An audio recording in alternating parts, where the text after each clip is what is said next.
Bom dia a todos. Queria aí, primeiramente agradecer a SET, a oportunidade de poder participar de mais um regional, trazer um pouco aí sobre as novidades, as tendências, o que está acontecendo. De uma certa forma também até alinhado com o que o Sidney comentou anteriormente, não vou entrar em nada da área de compressão, mas a gente acaba usando um pouco aí desse conhecimento, dessa parte que ele acabou passando. A ideia é a gente falar sobre toda a evolução, um pouco de histórico, toda essa parte de evolução da tecnologia do 4K. Onde começou, como é que isso está acontecendo hoje e algumas possíveis aplicações que já acontecem hoje, não necessariamente para produção, entrega 4K. Até mesmo por esses fatores que já foram comentados em termos de eficiência de compressão, como conseguir entregar esse tipo de conteúdo. Existem uma série de desafios aí para quem vai trabalhar com essa tecnologia, mas a gente tenta dar esse panorama em termos de possibilidades.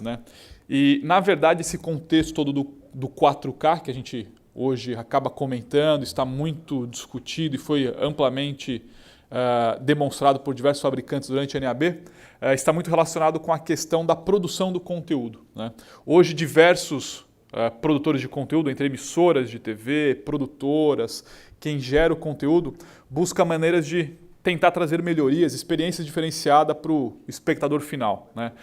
E quando a gente olha sobre o aspecto de produção, a maior parte desses clientes hoje produzem em HD, tem o seu núcleo de produção em HD e buscam outras tecnologias que possam trazer melhorias, quer seja em termos de resolução, de frame rate, experiências diferenciadas para o consumidor final, vamos dizer assim, o telespectador, quem vai consumir aquele conteúdo. E sobre esse aspecto existem diversas tecnologias que surgiram aí nos últimos tempos para poder proporcionar essa nova experiência, essas novas possibilidades de uso.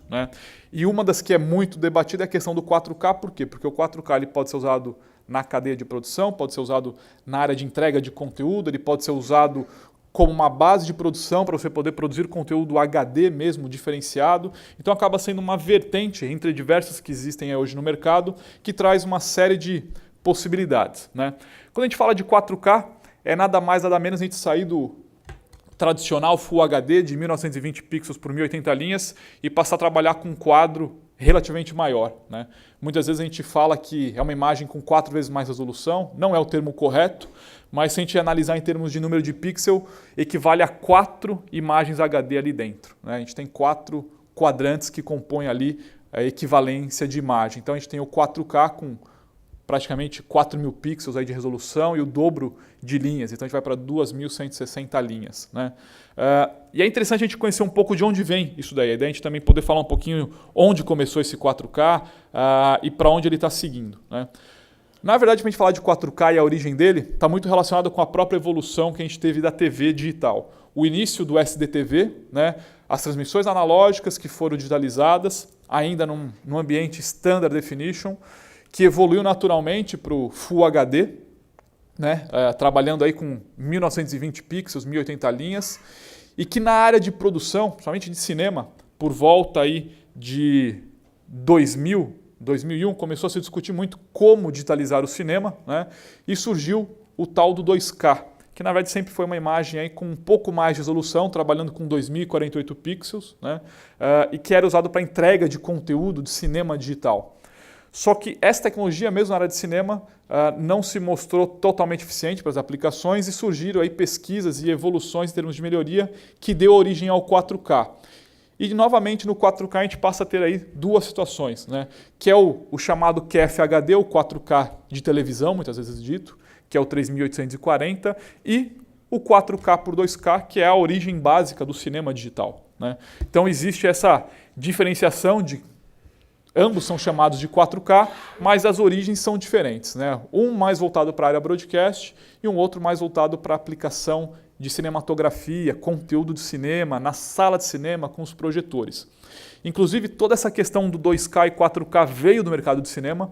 É uma iniciativa que já tem mais de 10 anos aí, entre os principais estúdios para poder criar esse padrão de qualidade, de digitalização do conteúdo do cinema, dando origem ao 2K e ao 4K, e que levou, claro, num primeiro momento, a uma grande expansão, uma grande instalação aí no mundo inteiro em termos de salas e cinemas digitais. Quando a gente fala nessa área, nós também fomos pioneiros aí como fabricante a oferecer a tecnologia 4K. Na verdade, nós nunca trabalhamos com a linha 2K de projetores de cinema. Desde o início a gente defendeu o 4K porque entendia-se que em termos de resolução, aplicação, o 4K era a evolução inevitável. Naquele momento, a gente fala aí de 2002, 2003, nenhum fabricante tinha essa tecnologia e todos partiram para o 2K, que era a única tecnologia em escala disponível naquele momento, mas também todos evoluíram e hoje praticamente o 4K aí é um padrão na área de cinema, de projeção, e que também provocou uma série de desenvolvimentos na área de captação de imagem, gravação, a cadeia de produção, de edição, finalização de conteúdo, a própria evolução não só de projetores cada vez menores, mas também telas que poderiam e podem hoje monitorar esse conteúdo 4K. Então é uma evolução natural que aconteceu e essa evolução ela chegou ao ponto nos últimos anos aí de ter até mesmo a parte de conteúdo mais on demand, acesso por internet, né? YouTube começou com os primeiros serviços de hospedar conteúdo 4K, da mesma forma que você acessa o menu, né, e escolhe a resolução ali, se você quer automático, se você quer escolher um material SD, um material 720p, um material 1080, que hoje você pode escolher no YouTube, existe a possibilidade de você escolher a resolução original e hoje muitos desses conteúdos são em 4K e você tem essa possibilidade de experimentar esse conteúdo 4K. É claro que cai no impacto da questão de banda, acesso de rede, a parte de compressão, como o Sidney comentou, mas são serviços que começaram aí, inicialmente o YouTube e hoje plataformas de serviço de entrega de conteúdo como Netflix, né? Diante de toda essa evolução, na verdade o 4K, hoje nós já vivenciamos um momento que a tecnologia está mais madura, né? Inclusive sendo puxada aí por diversos fatores. Um dos fatores primordiais é a questão do próprio mercado doméstico, né? Uma série de televisores, câmeras, celulares, tablets, dispositivos portáteis que oferecem essa possibilidade da experiência do 4K. E existe uma perspectiva, pelo menos para os grandes fabricantes de televisores, equipamentos do mercado de consumo, de que tem uma demanda crescente dessas novas tecnologias. Por quê? Pela qualidade, pela experiência que ela oferece e também pela redução de custo cada vez maior, né? Nesse aspecto, a gente acaba tendo aí um diferencial no mercado que a gente está presente desde o desenvolvimento do 4K na área de cinema, então a gente começou na área de captação e na área de projeção, só que hoje nós temos a cadeia completa, que envolve toda a parte de produção profissional, câmeras para produção, gravadores, serviço de distribuição de conteúdo, né? Até mesmo o televisor, o projetor e o sistema de entrega de conteúdo. Hoje, para a gente ter uma ideia, em serviço de entrega de conteúdo, ainda não está disponível no mercado brasileiro, mas basicamente no mercado americano e europeu você já tem, existe uma série de títulos em 4K, hoje já são mais de 180 títulos em 4K para se fazer uso, assistir, né? A grande maior parte conteúdo de cinema. E é interessante que vem crescendo também muita parte de conteúdo de eventos esportivos, né? E até mesmo recentemente teve aí a questão da transmissão e a produção da canonização que aconteceu no Vaticano. O Vaticano também hoje já está adotando 4K para a parte de produção. Então, novas áreas que passam a explorar essa questão do 4K, né? Então, são diversas frentes de trabalho, diversas áreas que começam a tentar explorar o uso dessa tecnologia para diversas situações. Tudo começou nessa área de cinema, né? É interessante que nós desenvolvemos aí centros de pesquisa e treinamento de pessoal, principalmente na área de produção, como lidar com 4K. A grande maioria aqui deve se lembrar da transição do SD para o HD, aquela questão de operação de câmera, foco, você tem aquela dificuldade naquele momento, né? E hoje isso já é algo natural. O 4K traz essas dificuldades em termos de novas experiências, novas maneiras de se produzir, de se trabalhar com ferramentas, né? Ferramentas mais apuradas para você ter grande qualidade de imagem. Isso começou em Hollywood e hoje nós temos 4 centros mundiais aí que treinam e capacitam o pessoal. São os grandes centros de produção que estão à disposição para qualquer pessoa poder se inscrever, participar nos treinamentos regulares que existem, né? Então, essa área de treinamento é uma área que também desenvolve pessoal e permite essa evolução do 4K. E uma outra área de evolução que é bem expressiva que traz o 4K à tona são diversas áreas de desenvolvimento, principalmente na área de produção, definições de formatos em termos de resolução de imagem, frame rate, espectro de cor. Hoje, quando a gente fala de 4K, já tem aí a definição do ITU, o chamado, o pessoal chama de 2020, né, que é o ITU RBT 2020, que é o padrão de cor, o espectro de cor do 4K, que é muito mais amplo do que o HD, né? A própria questão de distribuição, que está estritamente relacionada com essa questão da evolução do HEVC, como o Sidney comentou anteriormente. Então, você tendo a disponibilidade de equipamentos que permitem a entrega de conteúdo e que consiga comprimir com eficiência e fazer a entrega desse conteúdo. E também na área principalmente doméstica, né? A evolução do HDMI. O HDMI ele nasceu como uma proposta de entrega de conteúdo digital, inicialmente HD, áudio e vídeo, e hoje o HDMI ele evolui. A última geração da HDMI até então, que era 1.5, você já tinha o 4K, e agora a nova definição do HDMI 2.0, permitindo 4K até 60 quadros progressivo, trabalhando com até 12 bits de resolução de cor, até então era 8 bits. Então você tem ganhos em termos de melhor colorimetria, melhor resolução, melhor taxa de quadro. Então o próprio consumidor final pode fazer uso dessa tecnologia, né? E a questão da evolução das tecnologias de compressão, do HEVC, é o que veio também permitindo uma série de testes nos últimos anos. Os principais testes aconteceram em 2012, 2013, em termos de teste de transmissão, codificação, como viabilizar. Tanto é que esses testes acabaram definindo alguns planos de implementação que hoje já estão definidos, né? Basicamente, Coreia e Japão começam esse ano as transmissões por satélite, já 4K, e a partir do ano que vem já começa uma série de transmissões terrestriais, ainda não em caráter comercial, mas com perspectiva para 2016 começar as transmissões terrestriais. Então, existe uma escalada prevista, que é a evolução do 4K, inicialmente aí a 60 quadros por segundo, 12 bits, depois evoluindo até 120 frames por segundo, chegando no 8K com maior resolução, maior frame rate, maior espectro de cor.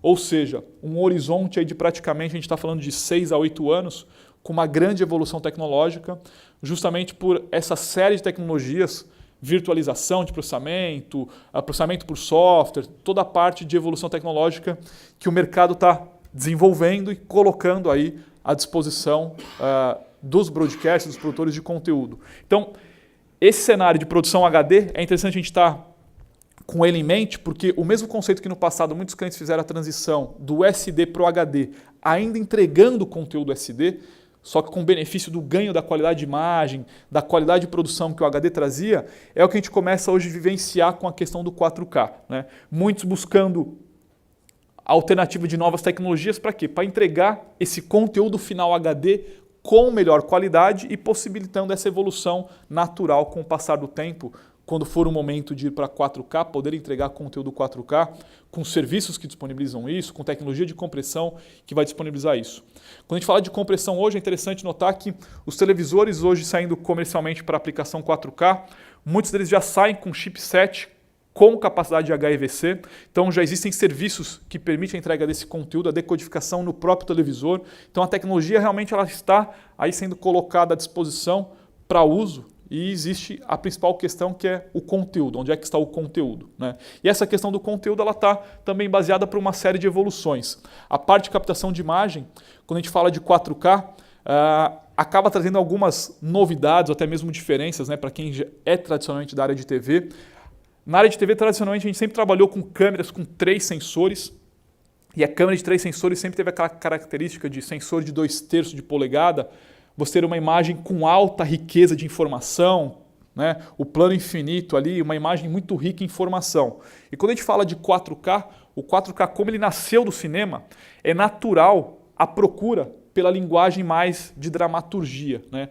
A imagem onde você tem o plano muito bem definido, o objeto, o foco da sua narrativa, do seu conteúdo, e o resto fora de foco. É claro que o 4K permite você ter a imagem ali de plano infinito, mas esse conceito é o que é muito mais explorado e que é característica do chamado sensor grande, o sensor 35mm. Então deixa de se usar 3 sensores e usa um único sensor. Então você tem aquela característica muito mais de cinema, de dramaturgia, de comercial, onde você tem a exploração desse conceito. Só para a gente ter uma ideia, um tradicional sensor 2/3 e um sensor 35mm, ele tem uma diferença gritante em termos de tamanho, né? O que isso representa? O sensor é a chamada janela de luz, né, da câmera. Então, se você tem uma janela onde você consegue receber mais luz, você tem um potencial de ter uma imagem muito superior, com muito mais riqueza de informação, muito mais qualidade, né? Então, essa característica do sensor Super 35,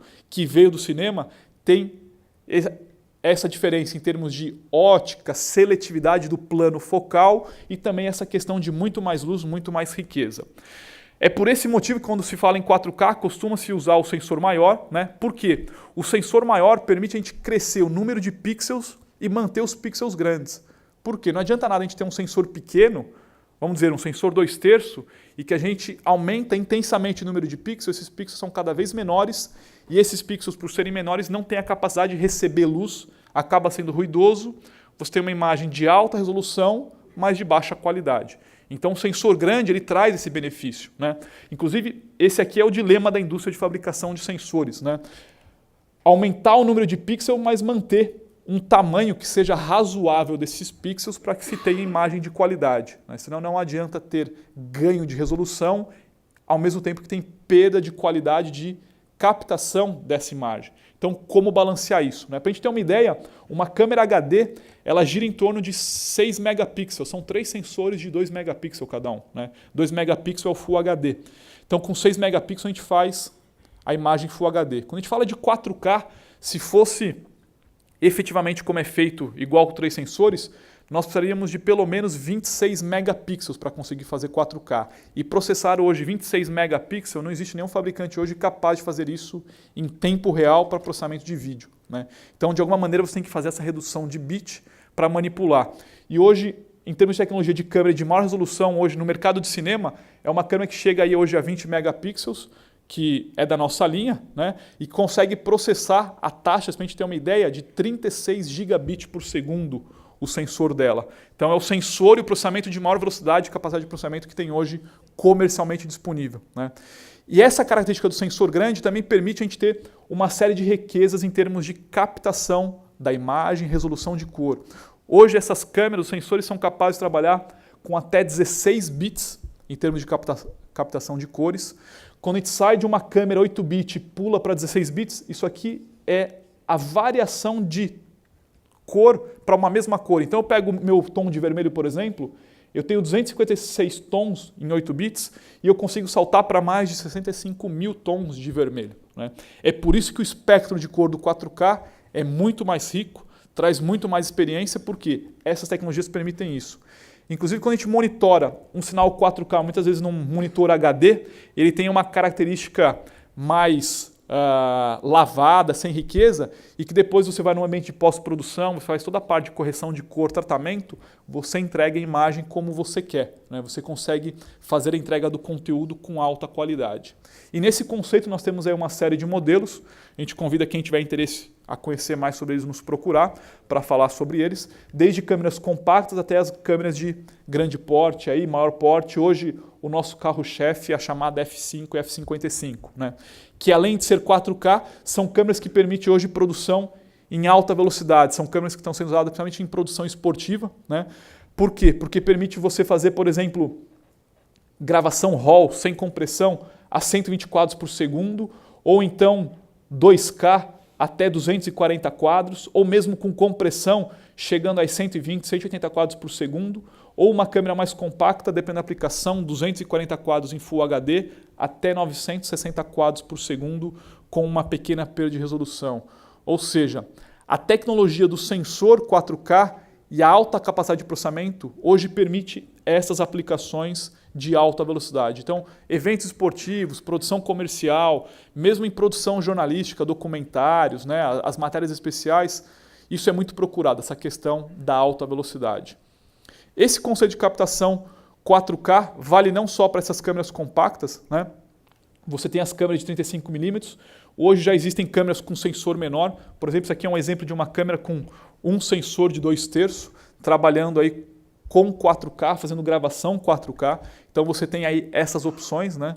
As tradicionais câmeras de sensor grande e câmeras compactas, portáteis, dando maior portabilidade, permitindo aí um 4K com menor custo também, né? E quando a gente fala de produção, por exemplo, de estúdio, evento esportivo, existe a mesma câmera que é usada numa produção de externa, esse corpo aqui que eu estou destacando, né? Você coloca o adaptador de estúdio, você tem uma configuração inteira de estúdio. Então você consegue fazer uma produção que você tem a entrega do sinal 4K, ao mesmo tempo que você entrega o sinal HD, né? E você tem toda a parte de controle de câmera que é comum em HD, o remoto de câmera, operação de vídeo, no ambiente 4K. E além disso, dentro do ambiente 4K, você consegue tirar uma parte que você deseja e obter a imagem HD, que é o chamado cutout. Eu vou falar um pouco mais sobre isso daqui a pouco. Então, esse conceito de imagens de alta resolução, 4K, até mesmo, por exemplo, a gente tem uma câmera que tem um sensor 8K, já é usado hoje principalmente em cobertura de eventos esportivos, de beisebol, futebol americano, onde se faz o chamado super zoom. Você pega uma imagem de altíssima resolução e você, como você tem muitos pixels, você consegue aproximar essa imagem eletronicamente, usando todos os pixels, mantendo ali alta qualidade de imagem, fazendo o zoom virtual, o zoom eletrônico. Então isso já é usado e esse basicamente é o conceito do cutout. Nesse conceito, só para a gente ter uma ideia, hoje a tecnologia de câmera 4K permite você ter uma câmera que ela pode ser usada em 4K a 60 quadros por segundo, por exemplo, e essa mesma câmera ela consegue trabalhar em modo HD até 360 quadros por segundo para aplicação esportiva. Ou então uma câmera que vai fazer 4K com um sensor 8K a 120 quadros por segundo para fazer câmera lenta em 4K. Então você tem toda essa possibilidade aí de aplicação e uso da tecnologia. E um dos pontos que chama atenção é essa questão do zoom virtual. Você tem uma imagem 4K de altíssima resolução, como você tem muito mais pixels, você pode fazer um recorte virtual mantendo uma relação ainda de 1:1, sem ter falta de pixel, e você tem um zoom eletrônico, que é o chamado cutout. Então isso é o que já vem sendo usado muito em produção esportiva, ou seja, o uso do 4K para entregar um conteúdo HD de melhor qualidade. Esse mesmo conceito ele é usado no stitching, onde a gente pega duas câmeras e faz o stitch. O stitch é a emenda, emenda ela eletronicamente, e a gente consegue uma grande imagem panorâmica. E dentro desse sistema, a gente consegue tirar, por exemplo, hoje 3 cortes virtuais, 3 cutouts. Cada uma dessas janelas você controla por um controle remoto, como se fosse um mouse, e você tem o controle da câmera virtual ali dentro. Você faz toda a movimentação eletrônica. Ou seja, eventos esportivos que têm menor orçamento, você consegue hoje fazer com 2 câmeras a cobertura do evento inteiro, com alta qualidade. E reduzindo equipe de operação com menor custo de produção. Então, isso hoje é muito usado nos jogos menos importantes, tanto em futebol como ligas esportivas que não são tão tradicionais, eventos esportivos que você precisa de uma cobertura, mas tem um orçamento menor. Hoje isso você pode também combinar com grafismo em tempo real, dinâmico, tendo toda a transmissão combinada desse recorte com o grafismo. Tudo isso também é possível porque pela própria evolução de servidores, hoje servidores, por exemplo, 4K, que são capazes de fazer 4 canais de gravação 4K, ou até 7 canais em HD, você poder fazer toda a produção e a gravação e o replay do conteúdo 4K. Inclusive são servidores que hoje não trabalham com hard disk, trabalham com memória de estado sólido, tem grande capacidade de armazenamento para você fazer essa produção do conteúdo e ter toda essa experiência da produção. Você ter câmeras 4K gravando e já processando todo o grafismo em tempo real, que é o que a gente chama de telestrator. Você tem o recorte da câmera virtual com todo o grafismo em tempo real. E esse conceito do cutout é o que também a indústria sinaliza aí diversas outras aplicações na área de produção. Você ter imagens de alta resolução, por exemplo, uma imagem 8K. Hoje nós temos câmeras que são capazes de capturar em 8K, como por exemplo a F65, e você poder fazer recorte em qualquer resolução que você precisa. Para quê? Para poder preencher telas em aplicações distintas, principalmente em eventos, situações corporativas, recepções de eventos, recepções de prédios, onde você pode ter qualquer tipo de relação de imagem, não mais o 16:9 tradicional. Você poder ter aí outras possibilidades de uso. Inclusive isso foi mostrado na NAB, no nosso stand tinha uma área lá em cima mostrando uma imagem em 32:9, diversas transmissões, inclusive conteúdo da Copa das Confederações que foi capturado dessa forma. Para toda essa tecnologia, existe um ponto que acaba sendo crítico, que é a questão da infraestrutura. Hoje se fala muito em transmissão por IP, usar a rede IP. Por quê? Quando se fala em 4K hoje, um sinal 4K você precisa ter 4 conexões de vídeo, 4 cabos BNC tradicionalmente. O modo mais convencional usado para 4K hoje, para você fazer a conectividade, é o chamado Square Division. Você pega a imagem 4K e quebra ela em 4 pedaços e você transmite 4 imagens HD sincronizadas. Então são 4 cabos BNC. Existe uma outra evolução chamada 2SI, ou Two Sample Interleave, em que se faz, na verdade, a divisão não por quadrante, mas sim por pixel. Você pega cada 2 pixels e você distribui esses pixels nos cabos e você tem, na verdade, sempre a imagem cheia, só que de menor resolução. Então, cada cabo leva parte da imagem cheia e a grande vantagem disso qual é? Se você tem uma falha em um cabo, você não perde um quadrante inteiro, você perde resolução de imagem. A sua imagem 4K cai para alguma coisa intermediária entre o 4K e o HD, por exemplo. Então, são conceitos que hoje são explorados. Né? Por quê? Pela complexidade da infraestrutura do 4K, pelo fato de você ter mais conexões. E aí, o IP hoje é discutido como uma alternativa. Por quê? O crescimento aí de conectividade de cabo acaba sendo inevitável, né, nessas plataformas 4K, e a rede IP permite essa possibilidade. Isso foi mostrado por diversos fabricantes. Nós também mostramos essa tecnologia com produtos nossos, fazendo a parte de transmissão, por exemplo, uma rede de 10 GB hoje consegue transmitir múltiplos canais HD ou mesmo canal 4K, né? E o conceito é bem simples. Você tem o vídeo sendo basicamente convertido em pacotes, né? Isso vai trafegar numa rede IP de forma que você acaba tendo uma eficiência em termos de infraestrutura muito maior. Ao invés de usar a infraestrutura ali ponto a ponto, dedicada de cabos de vídeo, você pode concentrar tudo numa rede IP, né? Arquitetura estrela convencional de rede IP, e todo e qualquer dispositivo na sua rede consegue ter acesso a esse conteúdo com grande facilidade. Para encerrar aqui, uma área que não é menos importante, né, que também chama muita atenção quando a gente fala dessa produção 4K, é como armazenar esse conteúdo, né? Como é que a gente preserva esse conteúdo. E a tecnologia também nos últimos anos evoluiu. Né? Nós já anunciamos a tecnologia ótica em 2012, basicamente, armazenamento de grande capacidade, que é um cartucho que consegue chegar a 1.5 tera de armazenamento, né?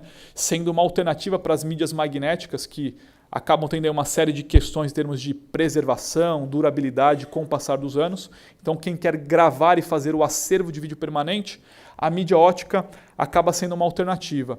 E esse ano, essa tecnologia ela foi, na verdade, reforçada por uma série de novidades tecnológicas. Né?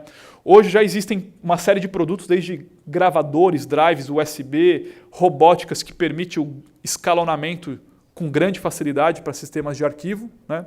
E esse ano houve aí o anúncio da parceria entre a Sony e a Panasonic, nós anunciamos essa parceria, que vai desenvolver uma evolução das mídias óticas. Né? O que isso significa? Hoje, as mídias óticas que nós temos no mercado, elas usam a base da tecnologia do Blu-ray, né? Desenvolvida em 2003, já são 10 anos de tecnologia de mídia ótica.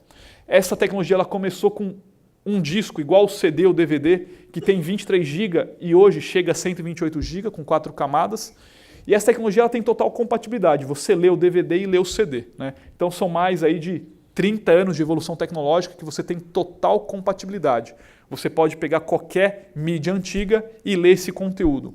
E essa união entre a Sony e a Panasonic anunciou a evolução, que é a próxima geração chamada de Archival Disc.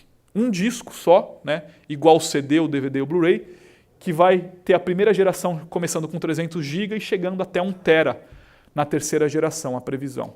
Então, a gente tem uma única mídia ótica com grande capacidade de armazenamento. A mídia de arquivo que nós temos hoje já disponível comercialmente é um cartucho que tem 12 discos lá dentro. Hoje, com 12 discos de 128 GB, a gente chega em 1.5 tera. Com essa tecnologia da primeira geração, que está prevista já para 2016, vai chegar a 3.6 tera, com a segunda geração a 6 tera e a terceira geração, prevista aí para 2020, 2022 mais ou menos, a 12 tera em um único cartucho óptico. Ou seja, o provisionamento de armazenamento dessas novas tecnologias, né, 4K, 8K, a mídia ótica acaba sendo essa base para esse escalonamento. Por quê? Armazenamento em mídia magnética acaba sendo oneroso pela questão de preservação, né? Até pela evolução que hoje ela já está estagnada, a evolução da mídia magnética, dos LTOs, por exemplo, eles não conseguem mais evoluir hoje, então isso já estagnou. Isso, inclusive, é uma das grandes preocupações da indústria, como é que isso vai evoluir. Né? E as tecnologias de armazenamento em hard disk, em memória flash, ainda acaba sendo muito onerosa quando a gente pensa em grande capacidade de armazenamento. Então a mídia ótica acaba trazendo toda essa possibilidade para esse mercado de 4K, 8K e essas aplicações.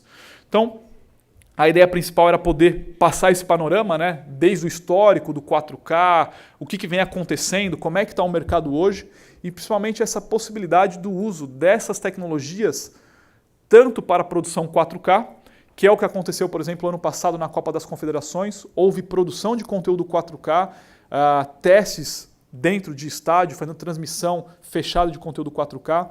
Esse ano vai acontecer novamente, produção de conteúdo 4K, vão ter testes de produção e transmissão 4K experimental, né? Vai existir toda uma série de produção de conteúdo, vai sair um filme aí da FIFA depois que é todo produzido em 4K, por quê? A tecnologia está disponível hoje e existe essa demanda por novos conteúdos com esse diferencial. Então a gente se coloca à disposição de vocês, a gente encerra aqui a apresentação, né? Para quem tiver interesse ou quem quiser conhecer um pouco mais, pode nos procurar, também tem o nosso e-mail. E quem tiver interesse também em conhecer um pouco mais sobre essa parte da Copa do Mundo esse ano, a gente tem uma segunda apresentação hoje no final do dia, que a gente vai falar um pouquinho aí do que vai acontecer em termos de produção, infraestrutura para a Copa do Mundo de 2014 aqui no Brasil. Não sei se a gente tem tempo para pergunta, alguma coisa. Se a gente tiver alguma pergunta, me coloca à disposição também. Obrigado, Eric. Alguma pergunta para o Eric aqui? Opa, Vinícius ali.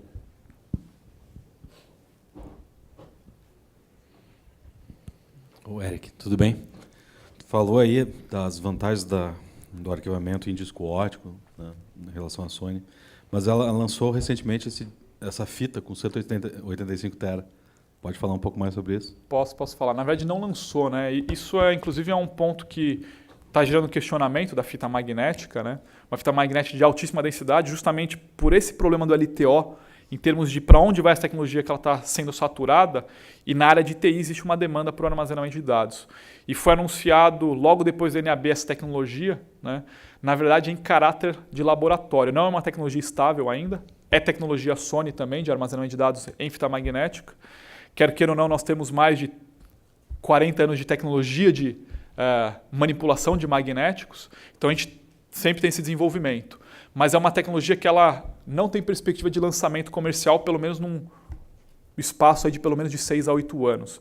Então, nesse âmbito, é claro que podem surgir novas tecnologias, mas da mesma forma que no passado, quando começou a questão da digitalização de TV, existiu uma necessidade por uma mídia que pudesse não ser fita e pudesse ser uma alternativa, em 2000 mais ou menos, quando começou a se falar de mídia ótica e memória, né, naquele momento a gente colocou no mercado a mídia ótica como sendo uma alternativa de longa durabilidade. E ela até se comprovou nesse período por esse fato, é usada até hoje com toda a evolução de memória que tem. E hoje o que acontece no mercado de acervo de vídeo é exatamente isso, né? Quando a gente fala de armazenamento de dados no geral, existe uma grande preocupação de como se preservar. Entre armazenamento de vídeo e armazenamento de dados generalizados, mais corporativos, área de financeira, existe uma diferença em termos do conceito do armazenamento. O armazenamento é temporário nessas áreas e o vídeo, na grande maior parte das vezes, é um armazenamento permanente. E a única tecnologia que você consegue realmente ter uma garantia de durabilidade, né, quando a gente fala principalmente de durabilidade, é essa questão da mídia ótica, porque a mídia magnética, por mais que ela cresça a capacidade, ela sempre vai ter esse problema que sempre foi apontado, que é a questão de perda de compatibilidade das gerações e, acima de tudo, o custo de preservação dessa mídia, né? Porque a mídia magnética, para ser preservada em arquivo, você tem que ter umidade muito baixa e controlada, né? E temperatura muito baixa e controlada. São ambientes que não são recomendados para a operação humana, né? Por isso que costuma ser tudo robotizado, porque não é saudável. Quem conhece aí recomendação humana, a Organização Mundial da Saúde fala que abaixo de 50% de umidade já é estado de alerta, porque faz mal para o ser humano. Essas mídias magnéticas, quando a gente trabalha, a recomendação é abaixo de 20% de umidade relativa. Então é um ambiente extremamente seco, né, que não faz bem. Então você tem que ter toda essa preocupação. Isso é custo de manutenção de energia para você manter esse sistema. Então a mídia magnética é uma opção, mas para algumas aplicações que você consegue usar isso e você não tem essa preocupação de preservação de longo prazo, né? A mídia ótica acaba sendo uma possibilidade porque dá esse horizonte maior, né, em termos de compatibilidade e de durabilidade da mídia, sem toda essa preocupação em termos de umidade e temperatura que a mídia ótica tem por natureza. Só mais uma pergunta aqui. Oi, Eric. Bom dia. Tu falaste ali da relação do 35 com o 2/3 e vi que a medida da diagonal do CCD é 27 milímetros. Onde é que é o 35 milímetros no tamanho aí? Boa pergunta. Geralmente o pessoal não faz as contas, não pergunta isso. Na verdade, o número 35 milímetros ele vem do cinema, né? E, na verdade, o cinema, quando ele começou, como era a película, você tinha o 35 milímetros chamado full frame, que aí ele tinha 35 milímetros efetivamente a largura do quadro, não era nem diagonal nem nada, era a largura do quadro, que é o full frame, ele usava 7 perfurações do rolo da película, né? Só que era para fotografia. Quando começou o cinema é imagem em movimento, consome muito mais película, o custo é mais alto. E aí o que se fez? Se fez o 35 milímetros, que na verdade a medida não é da diagonal nem da largura do frame, mas sim de borda a borda do quanto você consome da película, para você queimar aquele fotograma. Então, quando você faz o cálculo, dá 27 e pouco, dá 27,8 milímetros, em média, o Super 35. Inclusive, existe o 35 milímetros, que é a fotografia, que é o chamado full frame. Existe o Super 35, que é o cinema, imagem em movimento, e que é a base de toda a tecnologia digital hoje de câmera, que usa o Super 35. Né? As câmeras fotográficas costumam ser full frame, e as câmeras de vídeo são Super 35. Sempre tem essa diferença, que é o histórico de onde vem a tecnologia, né, da película e para onde foi o digital, mantendo essa relação. Tá? Ok. O Eric vai ficar com a gente o dia inteiro, né? E ainda vai ter uma palestra no final do dia. Agradeço aí todo mundo. Obrigado, Eric.